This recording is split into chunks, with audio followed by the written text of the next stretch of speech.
And I'm Bruce Burkhardt.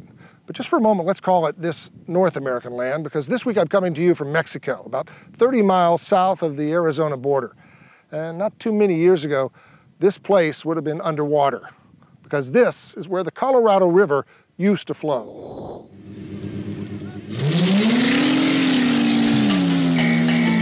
And so at this point, all of the water of the river has been taken out for human consumption. So the Colorado riverbed is now, looks like a racing track. Exactly. It's dry and it's sandy. Believe it or not, the powerful Colorado River used to flow through what's now this dusty drag racing track. Miles and miles of land with nothing but sand. So as we were driving, I was thinking, you know, it used to be underwater. Izzy Collette is part of Protect the Flows, a coalition of more than 250 businesses dependent upon the Colorado River and its tributaries.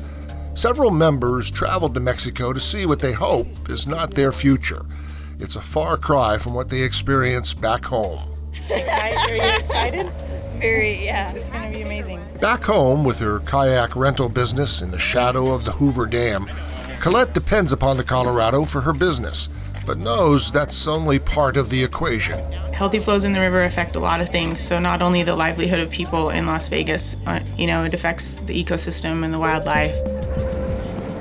Outdoor recreation supports 20,000 jobs in Nevada, and millions more rely on the Colorado River for drinking water, agriculture, and industry. But the Colorado's water levels have dropped 35% in the past 10 years. You can see it dramatically in Lake Mead near the Hoover Dam. They call this the bathtub ring. Since 2000, drought and overuse have caused a drop of 135 feet. No, I think that we just need to find balance. That is why Collette and her colleagues came here to Mexico, to see what overuse has done. There's no evil player in this. Jonathan Smith is the co-founder of the conservation group Blue Legacy. No one who worked on any stretch of the Colorado River intended to dewater the delta. It was just an area that wasn't seen and it wasn't thought about. And so one structure after another went up and one allocation after another was filed. And no one thought, really, to reserve water flows for nature. More than 24 dams and other diversion projects during the past 60 years have interfered with the river's natural flow. While once it flowed into the Gulf of California, now it's barely a trickle by the time it crosses into Mexico. It's been devastating for communities who, for generations, survived by fishing. We saw this abandoned boat in the dusty soil, a leftover from the time this land was occupied by the Cucapa Indians. Ironically, Cucapa means people of the river. The business owners also got a dramatic look from the air on flights courtesy of Lighthawk. Since 1979, volunteer pilots have donated their time and aircraft to conservation groups for scientific and educational flights. But Collette and the others also got a glimpse of what just a little water can do. It is called La Ciénaga de Santa Clara, a huge wetland and vital stopover for migratory birds on the Pacific Flyway, and it got here by accident. When agricultural runoff proved to be too salty to return to either the river or irrigation, a canal was built from southern Arizona that deposited that water here. A few years later, life. You're not likely to see such starkly different environments like this side by side. Over here, with water, life. And over here, without water, death. Welcome everybody. This is the Ciénaga de Santa Clara. This is the largest wetland in the delta and one of the most important wetlands in the continent for migratory birds.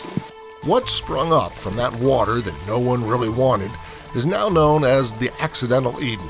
For ornithologist Oswald Hinojosa of the conservation group Pro Natura, the resilience of nature here now supports thousands of birds. This place was lost when the dams were filling up upstream. But then by this accidental release of water, we got restored a 40,000 acre wetland.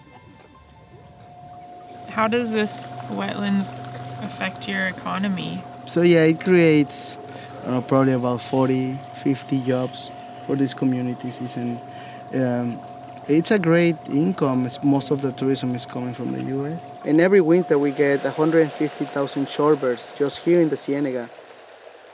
Secretary of the Interior Ken Salazar says changes are needed to protect the flows for everyone.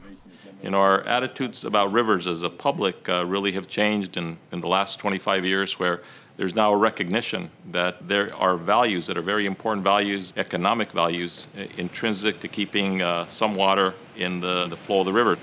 I think he's good. Whether it's rafting or fly fishing or providing the clothing and equipment for those who do, business owners like Izzy Collette want everyone in the basin to get it right. To come here and to see what seems to be a small amount of water that's taken from the Colorado River and given to this area, and what a difference that can make. And so being responsible in our uses, and also going to our elected officials and asking for what we want from them. And I think a healthy ecosystem is what we're looking for. Yeah, these lower ones, the water would actually come over the spillways, and we take people out on the river, and we try to educate them about the Colorado and what they're paddling on, and that this river doesn't reach the sea anymore. And so to be here and actually see, sand, it does really put it into perspective. The Department of Interior is now studying ways to balance use of the river's water for the next 50 years.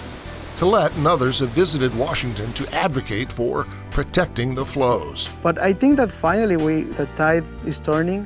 People are realizing that we need to protect the flows in the river and start thinking about what nature needs in terms of water.